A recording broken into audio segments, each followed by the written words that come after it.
Hi, Steve. How are you doing this fine Not day? too bad, Paul. Good.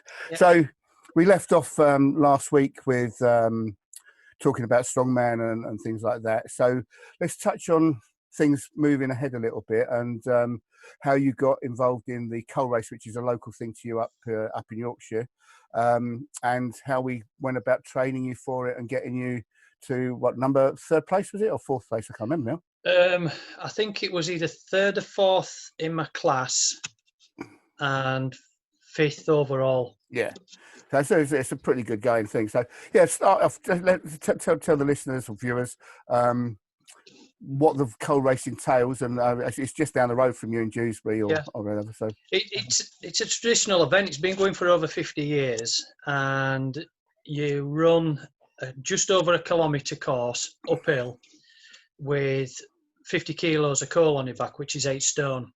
And it started with an argument in a pub between two coal men, basically saying one was faster than the other. So they decided to go out and race each other to prove a point.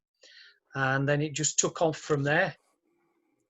And it's got bigger and bigger and bigger to the point now where there's not only two men's races or heats, there's the women's, there's the masters, and there's the children's events as well. I mean, it's huge. I mean, you've been up yourself, you see what the crowds are like. Yeah, well, I've come into it. The first time I came along, I was interested in the photography and everything. I did such a good job with the photography that I was invited back as a press photographer for 2 years running to do that. But unfortunately, the last couple of years I've been working, so I haven't made it up there for it because it's on a bank holiday and I have to work bank holidays. But yeah, it's a good event. It's always been a big thing, you know. So. Oh yeah, I mean it's such a local tradition for Easter Bank Holiday Monday. It brings everybody out. It's a lot of people come from all over the world to race there. I've known people America, Holland, New Zealand. Makes it onto such TV. Worldwide appeal. Yeah, it does make it onto TV, even down here. Excuse me.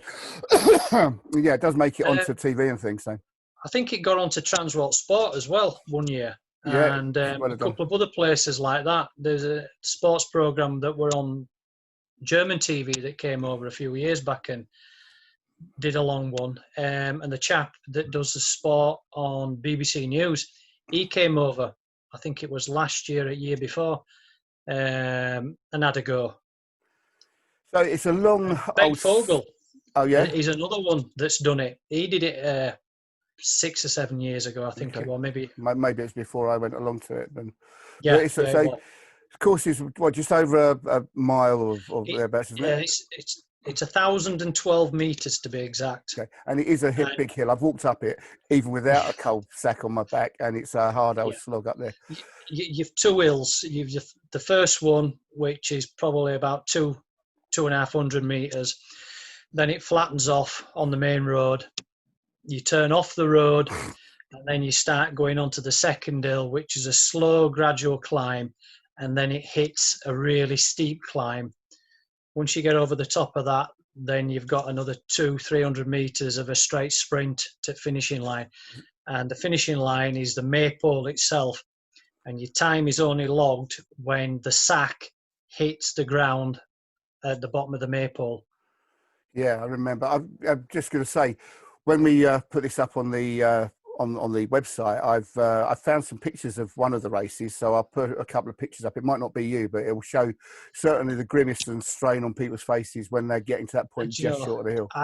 I'll send you that one that you took of me in 2012, and then you can put that up because that was a corker. I mean, that was snot and spit everywhere. It's not a nice look. So when we started training you for that, I mean, obviously it's not something that we normally do. You can't just stick a backpack on and stuff. There's a lot of work into it, which is how we looked at some various training methods. And I remember you going out in the mornings, either just after work or just before work, and running along the grass and stuff. But also getting into some of the obstacle races that you've done, and paras and things. So do you want to sort of touch on some of the Yeah, smart challenges and things? for the core race, we went up and I filmed it the first year, the year before I did it, and we put together just so that you could look, everybody could look at what it entailed, and we got some footage of them coming down the final couple of 100 meters. And then we put together a plan which was going to be 5 years to get me from 0 to winning it. And then each year there was a different goal and target that I had to meet to get to that 5-year plan. The 6th year was an optional year where if I'd won it in a reasonable time on year 5, we were then going to go for the world record, which is 4:06. Yes, short time. And then part of that we did was because it was years since I'd run, come everything with bodybuilding and strongman and that, I'd just done no running. I did a lot of cycling, but it's not the same. So we started off with getting me used to doing a 5K run, and then to put more physicality into it so that we were working the whole body, then we started doing some of the Spartan races for the obstacle courses and the challenges that they threw. And also so that I wasn't suffering with a lot of repetitive strain injuries. Yes, exactly. But then, I mean, we did pretty well. I mean, years 1 to 3 of that plan, we got you to that 3rd or 4th spot, and obviously, things happened. All targets were met. Yeah, things happened. I mean, the first fasciitis and everything that you had and stuff. That's what got in the way of it a little bit. Yeah, unfortunately, I mean, the first race that I ever did, there'd only one group. They had a limit of 40 for the race because roughly that's what amount of people you could get across the road where you do it, because the police cordon it off and then everybody goes. Normally they used to let about 45, 46 through. And the goal was to get in the top 50, which we did. And we did that even though 2 weeks before I had a calf strain, which is, and the day that you came up, everything was I think I might even have pictures of the taping as well. Yeah, I have actually still got them, so I can send you them over as well. Yeah, please do. And what all we did was, it was just a simple case of first half of the race, just hold back, and then if the calf is holding, go for it. And then I felt fine. I mean, physically, that was the strongest out of all the races that I felt, muscular-wise. Not cardiovascular, I really was suffering. And I knew that once I got over the second hill and started picking people off, it was just so easy that way. And I think, I think I got 18th on the first race. It was still a respectable. That were with a busted calf. I mean, even now, I do think that if the calf hadn't have gone, I actually could have made well into top 10. Yeah, I think so. This is good. And then year 2, we got a little bit better. Yeah, year 2, we sort of pulled back on the weights a little bit whilst we were doing the core race training. And one thing that I changed was for the first year, I was doing my weights first and then going out and doing a circuit with sack around where I was, just some basic interval training. Year 2, I was getting up about 3 o'clock in the morning and going down onto the local field and doing all my cardio down there in rain, snow, pitch black and as whatever. Coming back, going to work. Then if there was a weight session, I'd either do it that evening or the next day. So we split everything up a bit more on the second year. Just to remind everyone, you're a postman anyway, so you're covering a lot of ground as part, or you were a postman, but you're covering a lot of ground on your feet doing that all the way through your working day, as well as the pre-training and the weights in the evenings and stuff. So it's quite a high intensity. I was still doing 9-10 miles a day walking, on top of anything else that I ever did. That way. I mean, the funny thing is that, I mean, I was so unfit on the first one. It was it was a shock. And I remember I were down, it was snowing, and I looked at my heart rate monitor, and it said 226 beats a minute. Yeah. And I'm thinking, this isn't good. And I mentioned it to a friend, and his dad's a massive cyclist, and he wouldn't believe him at all. So he went out and bought me a Polar heart rate monitor. About 2 weeks later, I clocked it at 240 beats a minute. And that particular day, I started to lose my vision.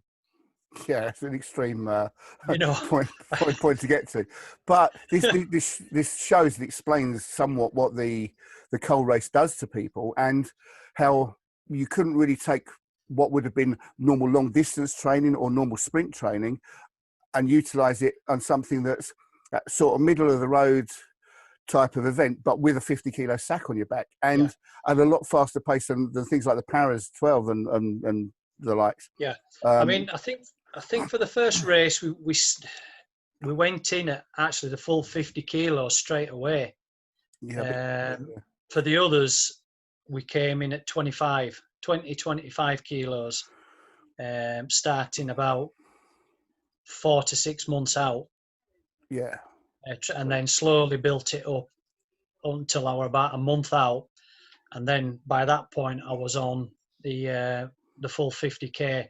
I mean, looking back now, I think if I were to do it again, I would actually come in lower and do a little bit more distance and start building a basic cardio base with probably 10 kilos and practice running with no arms, the arms up in that position where we're carrying it from a much earlier phase than what I did, rather than just using a basic normal running pattern. If you use a rucksack or a body weighted vest or anything, you don't get into that hands up here position that you need to do when you're running with a sack on your back.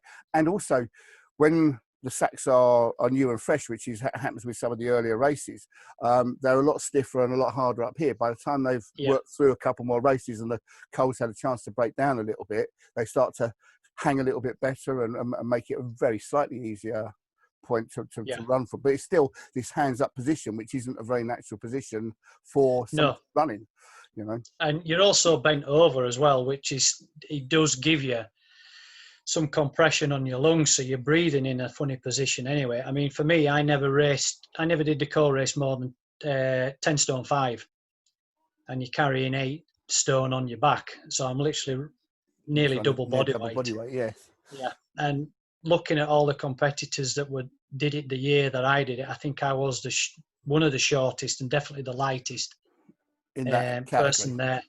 Yeah. And there's no weight category. It's just you've got the open race, which is 2 races, 2 heats, and then you've got 2 heats for the Masters, and that's it. And Masters is over 40s. But some of the Masters runners that I've seen in recent years, the ones that have just stepped across from the Opens to the Masters, are still putting in and running at those times. One of the guys, in fact, does both runs. He did, John Hunter. Yeah. It's crazy. He retired last year, I think it was. I think last year was his last race where he officially retired. He's won it 8 times. Would have won it 9 times. And I do remember the race, he actually slipped on a manhole cover in rain. But he's also, I mean, if you look at the guys your build doesn't really contest very well to what we were putting your body through, you know, your height and body weight. These guys, some of the better or the more advanced runners are maybe more long distance runners, fell runners, people that have that longer body shape, a little bit leaner, a little bit more wide, whereas you come from fast twitch muscle fibers from the bodybuilding and things, and having to retrain your body to pretty much to cope with that. Height wise, I will probably say I'm losing a good 6 inch to a lot of the winners, and definitely 4 stone, 5 stone. Yeah, I'm giving away. But I remember the young guy with the curly hair that runs it, sometimes in suits and sometimes not. I can't remember his Oh name. yeah, But Joel. yeah, Joe, that's it.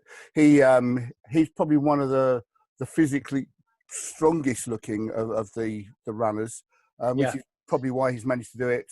You know, when he's run 2 or 3 times and goes back and helps some of the lesser yeah. runners to creep up and everything. Where I'd be on the floor panting for oxygen and everything. Well, And you know, he does it purely for raise money for the charity. I think it's something to do with Smile.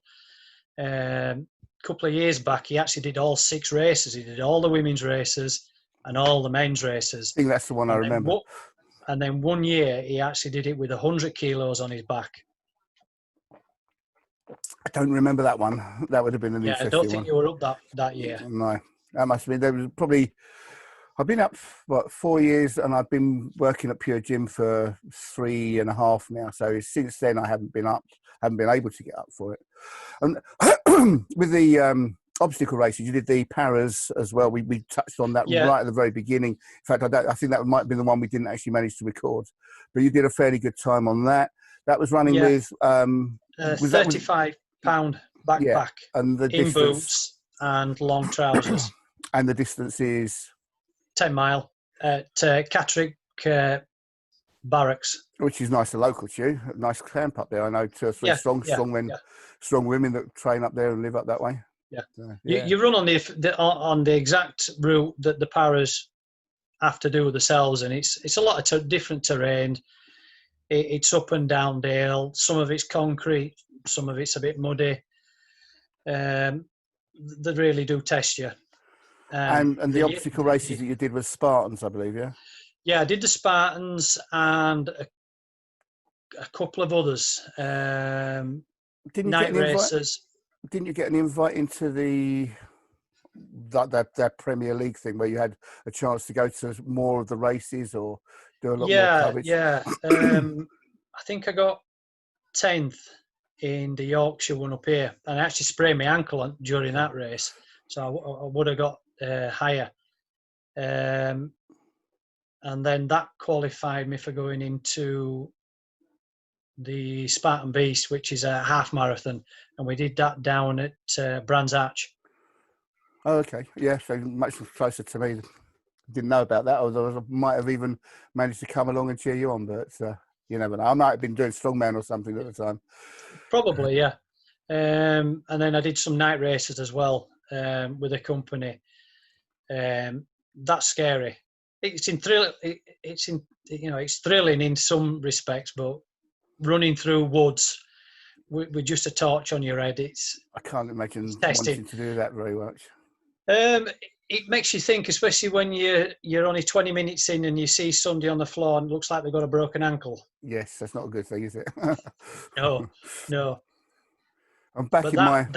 I think that was the race I did as a test just before the last co-race that I did. That was part of the training to see how far I could actually push it coming out of the winter training that we'd done. Yeah. And that was about 6 weeks, I think, 6 to 8 weeks before co-race. Right. That's a good time. I was going to say, right back when I was doing more cardio stuff and pre-strongman, pre-Portugal and everything, we actually got involved in some of the bigger obstacle races, which incorporated swimming, abseiling, canoeing, running. Not too much running because I don't like that too much, but we still had to put some of that in, and a mountain bike ride, which we did up around High Wycombe, which was really good. And that incorporated like a road bikes, like a time trial. There was a mountain bike ride as part of it. There was a canoe race and a swim and an abseil, which was quite good fun. But this was all way before like the Spartan challenges and stuff. I don't think anyone had even heard of anything like that. Something that we did as part of our training for triathlons and stuff, just to break it up. I raced mountain bikes at the time as well, so I wanted to find something that would get me on the road and get me on the mountains, and bring in some of the other bits and pieces of sport that I like doing. Climbing and mountain biking and climbing and abseiling and stuff was some of the other things that I did at the time as well. I used to climb quite a lot, and they're good fun. So I know a few people that do those and ultra races and things. So. Yeah, I mean, I enjoyed it because it gave me something to do cardiovascular wise as a means to get better at coal race. I mean, as I said at the beginning, I was over 40 when I started, and I was getting faster year on year on year. So we were obviously heading in the right direction. Absolutely. You know, yeah, I mean, we were playing about with the types of training that we were doing with the various sprints and the various interval stuff, whilst trying to maintain the strength that I needed because of my weight It was to be definitely an able to interesting. carry this. It was definitely an interesting area from my point of view to try and program something like that. As I say, it's not long distance running, and it's not the same stuff that I would train you with if we were running a half marathon or even a 10 or 15K. And then also, it's not the same as getting a sprinter out and them running 100 meters. You know, you're basically running almost a sprint or 1,000 meters with coal on your back and up a hill, which is just completely out of it. So we experimented. I think we did okay with a lot of the ideas that we had in terms of training. And obviously we proved that with the way we did it, and we listened and learnt with your body. Going forwards a little bit from that, then obviously the last couple of races you're unable to do because you got plantar fasciitis. Plantar fasciitis, yeah. About 8 weeks before the race that I was going to do. I mean, the testing that I'd done for that race was going to take me a minimum of at least 30 seconds faster than the previous year. I came in at 5 minutes 36 in 2012, and I could have come in better. That was the year that I had the adrenaline dump on the start line, and my legs went. That was awful. I was absolutely gutted. I never experienced anything like that before, ever. And that was a serious fight. I mean, the guy that was in front of me, I kept up with him for probably the first 400 meters. And I knew if I stayed with him, I'd get a good time. But as we got closer and closer to the second hill, I could feel myself going, and it was just a case of, right, dig in, keep this pace going, and make sure nobody else passes you. And that's what I did. I think also, I mean, touching on the psychological side of this sort of event, it's a very big mental process. And I remember doing the very first ever, I think it was a biathlon I was doing. It was one of my first races. And I got carried up with the stream of everything. So I'm a better cyclist than I am a runner.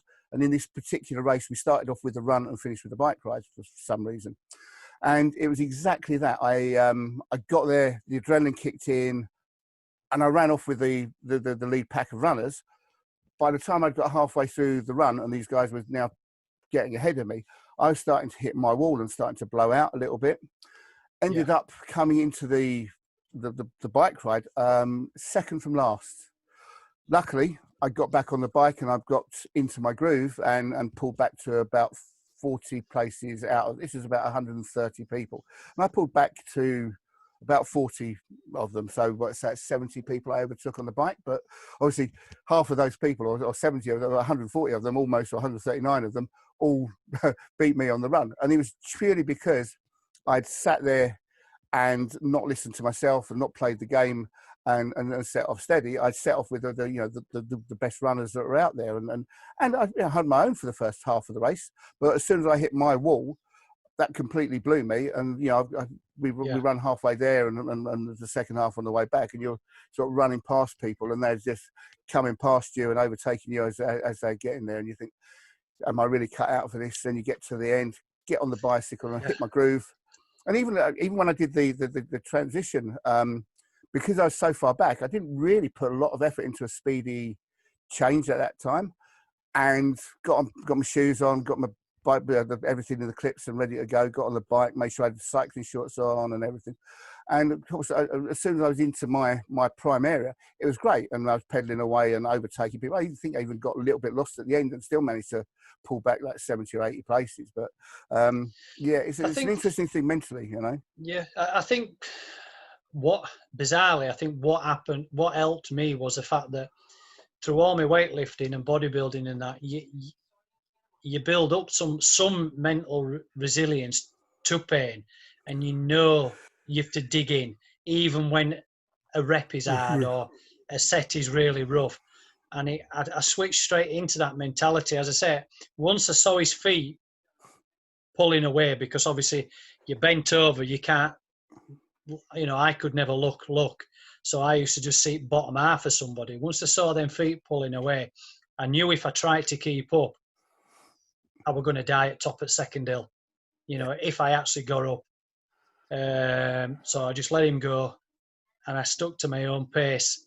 I mean, even then I were chuffed. I came in, I think it was third on my heat, and then there were two people that beat me my time on second heat. So I mean, I'd say I was chuffed. I mean, we met the target, which was to get top 5. We were definitely right in there. So obviously you then had the plantar fasciitis and everything, and we jump a big step forwards to sort of now, I suppose. So I believe you're not working or doing the same job as you were doing before, which is probably a big relief on your feet, at least. Definitely. As well as anything else. What are you doing at the moment in terms of training, or where are you going? I mean, we touched right back in the very first conversation that we had that we didn't record about you doing some Olympic lifting and things. And I know your sons both play rugby, or just one of them? I can't remember. Just one, yeah. And they both lift. Yeah. As well. Both lift. You can lead us into what you're doing there and how you're getting on with your son that lifts, or both lift. I got into Olympic weightlifting, like we said, after I couldn't race anymore. And to be honest, I still wanted to come back and do the race, but I didn't expect to take 5 years nearly to get rid of the plantar fasciitis. I mean, it was an absolute nightmare. And a lot of that I put down to the job. Yeah. That, the foot can never heal when it's doing that amount of repetition. So I took up the Olympic weightlifting so that I could get stronger and more mobility to be able to run and to be able to create that power. Because when the foot went, I couldn't even squat for probably 12 months. Could not put any weight on my back to do anything like that.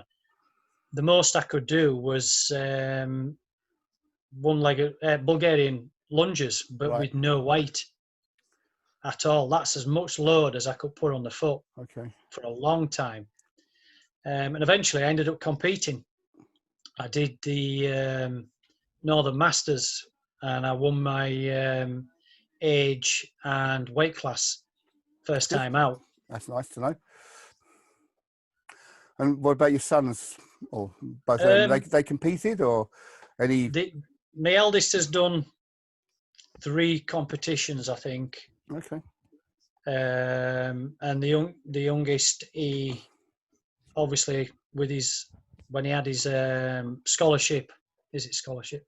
Yeah, pretty much. Wakefield Trinity, he obviously spent a lot of time with me over years training, and then went more into Olympic style stuff because they use the hybrid movements to create power in rugby players. Of course. And how is his rugby going? No, he decided he didn't want to be a professional. And it's a hard... About 6 months before he was due to get to know if they were going up to the academy, he just said, enough's enough. It's hard work. They pushed quite hard. I remember... Funny enough, he loved it. I mean, he were training 5 days a week. Right. And one game. So they were only getting 1 day off the first year. Right. And that were the fittest and quite possibly the strongest he ever was. At 14, I think he was 14 and a half. He was doing 5 reps with 120k back squat. That's right. It's a good game. Which is not bad for a kid. Well, it's like my nephew also. Obviously the real rugby, not the stuff you play up north. But my nephew was hit by the Saracens, which is local to us, and prior to actually being old enough to get into their training squad, he was requested to go along and attend all their training and things. So again, it was like a pre-scholarship because they wanted him in there, but he was just a year too young. He was born in New Zealand, had the Kiwi blood of rugby in his veins, I think, right from day one. Excelled massively, but at the time just didn't want to sort of progress into that. He could have been way up there and stuff. I mean, if we look at his lifting now, he went into powerlifting at under 19 years old with an under 90s body weight, but he was about 80 kilos at the time. Pulled a 290 deadlift, which is pretty good going. Yeah. He went over to Romania to compete at the European Championships. I can't remember which particular corporation it was with, but he pulled and just missed a 300 deadlift out there and pulled a 290 for his to get the British record for his age and weight class. So yeah. Well, I mean, Luke had 12 months off rugby, 12 months, even weights. He stopped that altogether because he just said, I need a rest. I want to get down with my schoolwork. I want to pass my exams. And then during lockdown, I just said to him... You sure that's a real child? I don't know anyone that wants to do well at their exams at that age. Oh, he's career minded. He really is. He knows where he wants to go. Good. And during lockdown, I just dug out the old 20 rep squat program and said, do you want to have a go? And we did that. And at the end of it, I says, right, we'll test as 1 rep max, see where we've got. I mean, there's a big difference between getting 20 reps out and doing a single, but we're interested. And it cranked out 142.5 kg back squat. Yep, good stuff. So it's still there with him. Yeah, that's good. It's nice to know. I'm going to wind this up here because I've had these problems with YouTube at the moment. If these videos go too long, they don't like it, and I have to keep editing them back and everything. So thanks very much, Steve. We'll catch you in a little while, and I'll speak to you soon.